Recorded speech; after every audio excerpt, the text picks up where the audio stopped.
আসন্ন রমজানে দ্রব্যমূল্য বাড়বে না বলে জানিয়েছেন বাণিজ্য উপদেষ্টা শেখ বশিরউদ্দিন।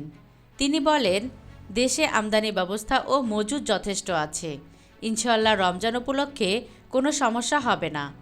তেল, চিনি, ছোলা ও খেজুরের কোনো সংকট বাজারে নেই। রবিবার রাজধানীর একটি হোটেলে বিদ্যমান বাজার পরিস্থিতি নিয়ে খাদ্যপণ্যের যৌক্তিক দাম, বাজার তত্ত্বাবধানের কৌশল অনুসন্ধান শীর্ষক নীতি সম্মেলনে তিনি এসব কথা বলেন। শেখ বশিরউদ্দিন বলেন, আন্তর্জাতিক বাজারে বিভিন্ন পণ্যের যে দাম দেখি, দেশের বাজারে তাতে দাম কমার কথা, দাম বাড়ার কোনো কারণ দেখি না। তিনি বলেন, ভোজ্য তেলে ভিটামিন এ বাধ্যতামূলক করা হলেও তা বাস্তবায়ন হয়নি। খোলা আর বোতলজাত তেলের দামের ফারাক থাকলেও মান একই। তাই ভোজ্য তেলে ভিটামিন এ থাকা ঐচ্ছিক করা যায় কি না তা নিয়ে পর্যালোচনা হওয়া দরকার।